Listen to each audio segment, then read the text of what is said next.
عن مشكل التساوي المطروح في خضم الفصل 22 من النظم الرياضية، وسأحاول تبيان رأي الهيئة المديرة للنادي الأفريقي في هذا الصدد. الإجابة ستكون وجيزة لن تتجاوز 5 دقائق. سأحاول أن أجيب في 5 نقاط موجزة.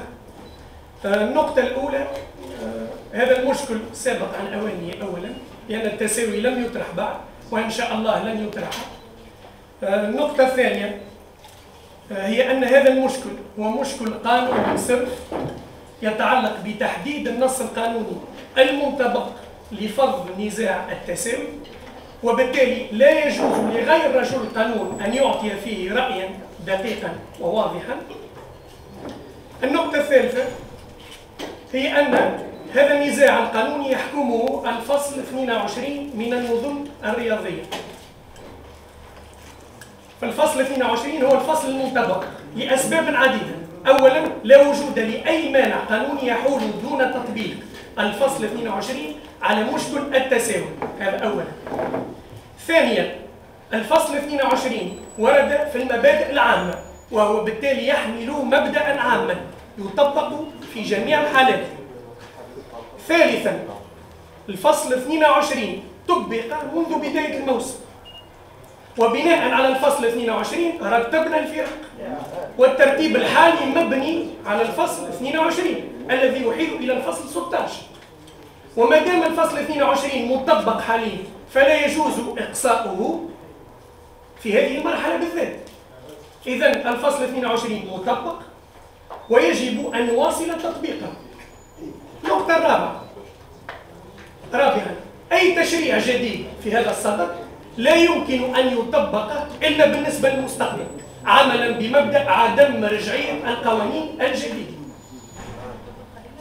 النقطة الرابعة، هنالك رأي يقول بأن هذه البطولة هي بطولة استثنائية وخاصة، فهي بطولة تتكون من مجموعتين، والحال أن البطولة العادية والأصلية تتكون من مجموعة واحدة. إن جارينا هذا الرأي واعتبرنا أن البطولة الحالية بطولة استثنائية وخاصة، يتجه ملاحظة أنه لا وجود لنص خاص يطبق لفرض مشكل التساوي. وفي حال غياب النص الخاص ما هو الحل؟ هنالك حلان قانونيان. الحل الأول يبنى على المبدأ القائل بأن في غياب النص الخاص نطبق النص العام. إذا غابت الأحكام الخاصة والاستثنائية نرجع إلى الأحكام العامة والأصلية، وهو مبدأ معمول به في جميع فروع القانون، سواء تعلق الأمر بقانون الشغل، قانون التجاري، قانون الشركات التجارية، وهو مبدأ استقر عليه الفقه وفقه القضاء التونسي وطبقته محكمة التعقيد. إذا اعتبرنا أن البطولة استثنائية وفي غياب النص الاستثنائي النص الخاص، ماذا نطبق؟ نطبق النص الأصلي، النص العام، وهو الفصل 22. الحل القانوني الثاني، اعتبر البعض أن هنالك حالة فراغ قانوني، لا وجود لنص استثنائي ينظم حالة التساوي بالنسبة للبطولة المتكونة من مجموعتين. إذا اعتبرنا أن هنالك حالة فراغ قانوني، الحل موجود. حالة الفراغ القانوني تعرض لها المشرع التونسي في الفصل 535 من مجلة الالتزامات والعقوق. فصل 535 الذي جاء في المبادئ العامة ينظم حالة الفراغ القانوني. إذا كان هنالك فراغ قانوني ما هو الحل؟ الحل بسيط، هو القياس. ما معنى القياس؟ لو ريزونمون باغ انالوجي. معنى ذلك أنه إذا وجدت حالة قانونية، إذا وجد إشكال ليس له نص قانوني، يجب أن نبحث عن حالة شبيهة بها لها نص قانوني. لدينا بطولة استثنائية ليس لها نص قانوني خاص يطبق عليه. لدينا حالة شبيهة بها، بطولة عادية من مجموعة واحدة لها نص قانوني يحكمه، هو الفصل 22. إذن بإعمال مبدأ القياس نطبق الفصل 22 على البطولة الاستثنائية. نتيجة ذلك هي أنه في جميع الحالات يجب تطبيق الفصل 22، سواء اعتبرنا البطولة عادية أو استثنائية.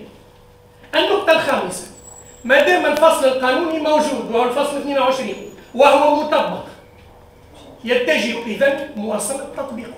نحن الآن نرنو إلى دولة القانون والمؤسسات، وفي دولة القانون والمؤسسات يتجه تطبيق القانون لا أكثر ولا أقل. لذا فلا مجال لتدخل السلطة المعنية لوضع تشريع جديد ما دام النص القانوني المطبق موجود وهو حاسم للنزاع. هذا هو رأي الهيئة المديرة للنادي الأفريقي. النزاع له نص قانوني يحكمه هو الفصل 22 ويتجه تطبيق هذا الفصل لا أكثر ولا أقل. شكرا. الارتيكل 22 ببساطة في 4 نقاط التي تفصل النزاع. أولا تحديد النقاط التي تحصل عليها كل فريق في جميع المواجهات، هذا لا يفصل النزاع في حالة التساوي الثنائي أو الثلاثي. النقطة الثانية التي نمر إليها هي عدد النقاط المتحصل عليها في المواجهات المباشرة.